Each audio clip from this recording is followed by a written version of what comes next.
Sir आज आप नवी मुंबई में हैं। नए बुनकर भवन का उद्घाटन आपके हाथों हुआ है। बच्चों से संवाद कर रहे थे, क्या कुछ कहेंगे? देखिए, पूरी दुनिया में 98% हैंडलूम भारत में होता है और नरेंद्र मोदी जी का सपना है कि कोई भी भर 5 लाख से कम उसकी इनकम ना हो सालाना, जिससे वो अपने परिवार को अच्छी शिक्षा दे पाए, अच्छे तरह से रह पाए।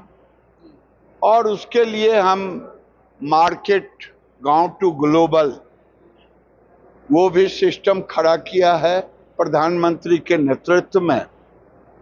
और मैं सोच रहा हूं कि ये इंस्टीट्यूट एक ऐसा इंस्टीट्यूट हो जिसमें निफ्ट का भी जुड़ाव हो और फिर जो बीभर नहीं हैं उनके बच्चे भी ट्रेनिंग लें और उसके मैकेनिकल डिजाइन लूम का बदले, वीविंग का डिजाइन बदले। ये कई इसमें इनोवेशन के अवसर होंगे और मेरा पूरा विश्वास है आने वाले दिन में ये इंस्टीट्यूट देश के लिए, दुनिया के लिए एक बड़ा इंस्टीट्यूट हो। सर, बच्चों से आप भी संवाद आपसे कुछ देर बात करेंगे। अभी भी आपने बच्चों से संवाद किया और आज राहुल गांधी भी बच्चों से संवाद करेंगे। दोनों के बीच में फर्क क्या है सर? आपके बच्चों के संवाद करने में और राहुल गांधी के बच्चों के संवाद करने में फर्क क्या है? राहुल गांधी जी देश में अराजकता फैलाने के लिए बच्चों के बीच जहर डालने के लिए ये काम करते हैं। 12 साल से एक भी बयान उनका पॉजिटिव बयान नहीं दिखेगा। और हम नरेंद्र मोदी जी के सिपाही हैं, मंत्री हैं। हम बच्चों से संवाद करते हैं, कोई नया नहीं, जहां भी जाता कि वो कैसे, क्या सोचते हैं, क्या जॉब गिवर बनेंगे, जॉब क्रिएटर बनेंगे या जॉब सीकर बनेंगे दुनिया में। हम बच्चों से पॉजिटिव बातें करते हैं। मोदी जी का यही थीम है। और अंतर, राहुल जी फ्रस्ट्रेशन में और अपनी चीजों को छुपाने के लिए देश में ऐसे कांड करते हैं। जैसे कल दिल्ली के अंदर कोई जरूरत नहीं था, वो जांच के अंदर है। उन्होंने एक की बात की, सुप्रीम कोर्ट ने सभी की बात की, लेकिन वो अपने जिद पे अड़े रहे। वो डाइवर्ट करते हैं। अभी तक नहीं जवाब दिया कि 60 करोड़ रुपए का विदेशी दौरा उन्होंने किया कई बार।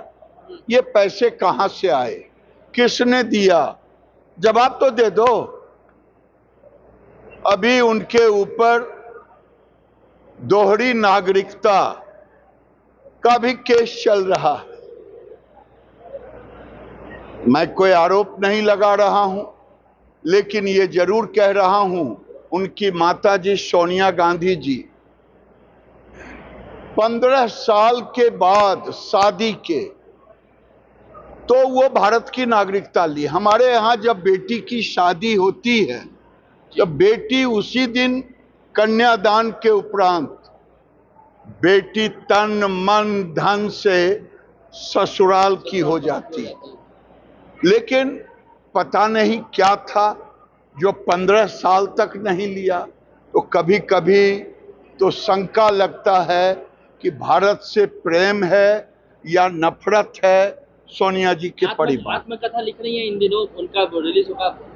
वो आत्मकथा में ये अपनी बात लिखे तब मैं जानूं कि 15 साल आखिर क्यों नहीं नागरिकता ली। ये तो मैं अन्य चीज नहीं कहूंगा, अटल जी को धन्यवाद दूंगा। जी। दूसरा ये सवाल है सर कि वंदे मातरम के प्रति आप लोग प्रेम क्यों नहीं जागरूक कर पाए कांग्रेस में?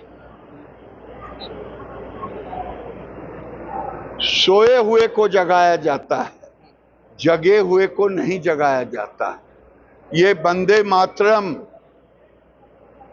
1937 में बदला गया, जिन्ना के दबाव में, वोट के खातिर।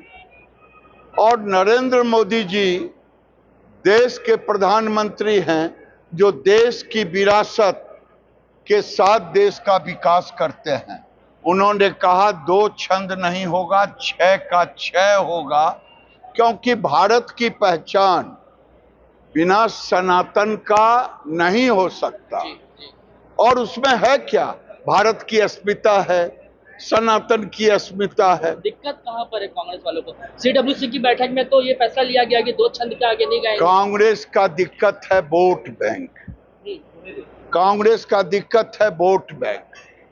ये वोट कहीं भड़क न जाए, उस वोट के सौदागर कई लोग हैं। उत्तर प्रदेश में चुनाव होने वाला है, दोनों में संबंध रहेगा कि नहीं रहेगा, दोनों मुस्लिम वोट के लिए दिक्कत यहां।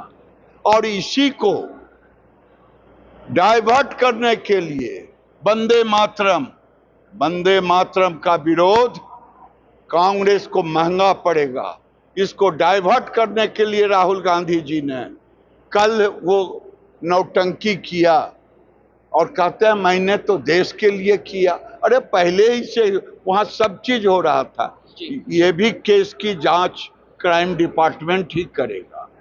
एक मेरा अंतिम सवाल है सर, आप इस समय मुंबई में हैं और मुंबई में इस समय जो है भाषा को लेकर एक नई विवाद जो है वो छिड़ी हुई है। ये कहा गया है कि 1 महीने के अंदर तमाम rickshaw driver, taxi driver Marathi सीखे, नहीं तो चले जाए। आप सर जिस राज्य से आते हैं उस राज्य के कई लोग जो है आजीविका के लिए इस राज्य में रोजी रोटी कमाने के लिए हैं, क्या कहना है? बिल्कुल आपने सही प्रश्न किया है। मैं इसका पक्षधर हूं, जो जिस राज्य में रहे वहां की भाषा सीखे। सरकार से भी कहूंगा टाइम बढ़ा दो, थोड़ा लंबा समय दो, जो उनको ये कहने का मौका नहीं मिले कि हम नहीं सीख पाए थे। लेकिन एक और समाज है यहाँ, गैर मराठी भाषा, वहाँ शायद किसी की नहीं चले। संजय राउत कह रहे हैं कि बीजेपी जो है वो कायरों की पार्टी है, ये उन्होंने पुणे में स्टेटमेंट दिया है, क्या कहेंगे? बस इस पे बोल दीजिए। देखिए, मैं बयान देता हूँ उस आदमी का जो आदमी दिमागी संतुलन हो, जिसका दिमागी संतुलन ही ना हो, जो बड़े छोटे समाज सबका ख्याल ना करे, तो उस आदमी के प्रश्नों का जवाब मैं नहीं देता।